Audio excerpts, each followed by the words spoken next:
Hey, it's Russ, and today in this episode of Women's Retirement Radio, I want to talk about the power of replacing the word or with the word and in your personal finance vocabulary.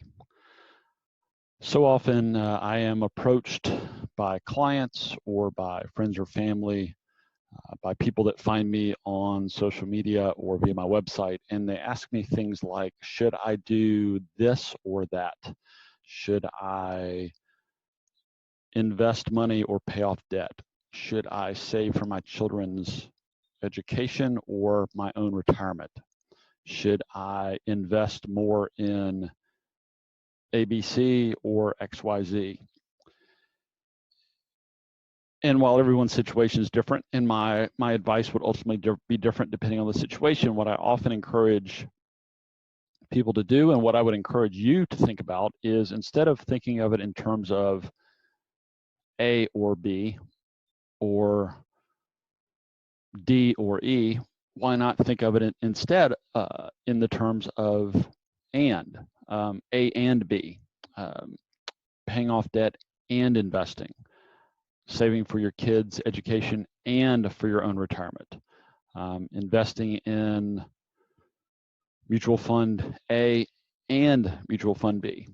Very rarely in your financial planning or in our collective personal financial management are things mutually exclusive. And while I think a lot of us have been conditioned to think about things in isolation or think of things as one or the other, I think really that's just our mind trying to simplify more complex decisions. We're trying to make things more black or white in our own minds so we can maybe better come to grips with reaching a decision. I think that's just a natural tendency that we all share, and I'm raising my hand as I say we, that we all share, to just try to make our decision making a little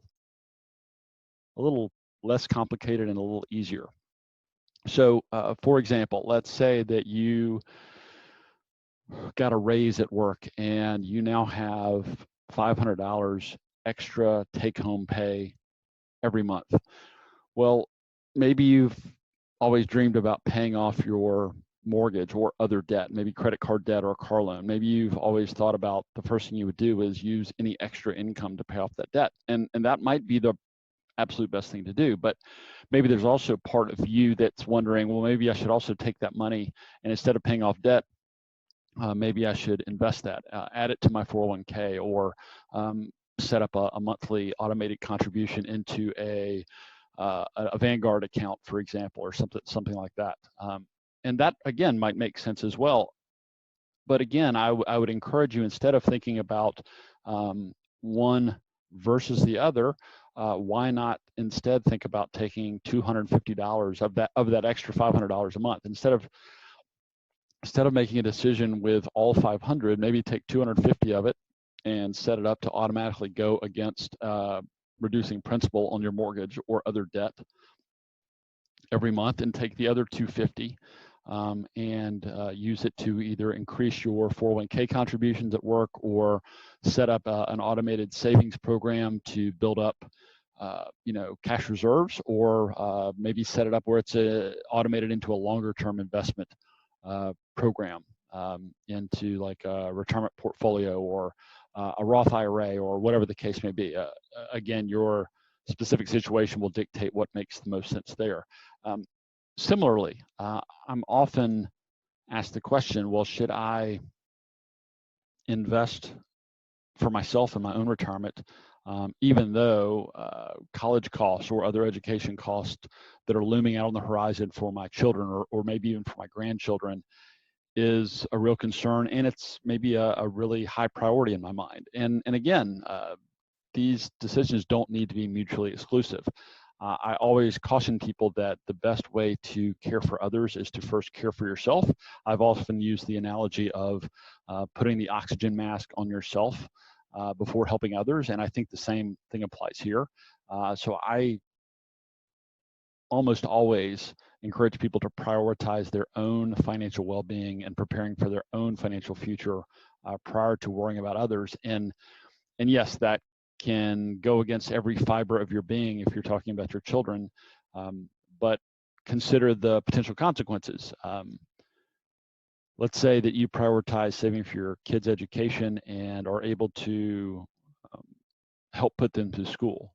Maybe you can cover half or even more of the cost, but maybe in doing so, you put your retirement or future in jeopardy, or just put on a little less solid foundation. Well, what does that mean? Well, very likely your children, the very ones that you want to protect and provide a good future for, the ones that you do not want to be a burden on, might very well have to help support you in the future if you haven't done a good enough job taking care of yourself. And so, not to get off on a tangent, but again, I just want to reinforce this idea of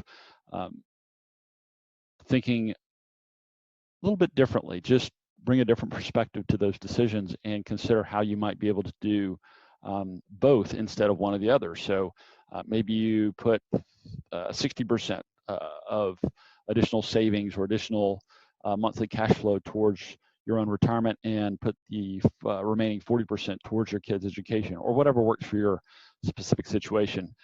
The bottom line is, rather than reduce things to either or, I would instead encourage you to think of what can I do in combination, or how can I do this and do the other thing, or how can I do 2 or 3 or more things at once. It doesn't have to be as simplified as doing, just looking at doing one or the other, or doing 2 things simultaneously. Similar to investing. I've had multiple conversations over my career where people have gotten a bonus at work or gotten a raise, and they immediately seem to gravitate towards the idea of, where should I invest this money? What is the best investment, the best fund, the best strategy for these funds? And my reply is the best strategy is, first and foremost, the one that is dictated by your financial plan, the one that takes into account your assets, liabilities, income, other financial resources, your values, your goals, your priorities, and that is based on your financial plan to the extent that you're not taking any unnecessary risks, be that investment or otherwise. So the portfolio that flows out of your financial plan is and always will be the best investment portfolio, or the best investment option for you. But short of that, let's say you don't have a financial plan in place, or you haven't gone down that path yet. Again, rather than looking for a single investment, why not consider 2 or 3 or more? And you could classify this under the idea of diversification, of spreading out your risks, of giving your dollars more opportunities to grow and compound for you over long periods of time. I'm not making a specific investment recommendation here, nor should I. I don't know you or your situation, but in a similar vein to investing or paying off debt, or saving for retirement versus saving for college, rather than taking any bonus or extra cash flow and essentially just trying to speculate and pick an investment that, and when I say an investment, most people seem to generally be thinking about like a single stock, like a single company. And I think the much better approach is to diversify, own diversified stocks as well as diversified bonds, own stocks both domestically and internationally. Again, this is a foundational belief of my portfolio management theory. It's how I invest my own money. It's how I recommend my clients invest their money.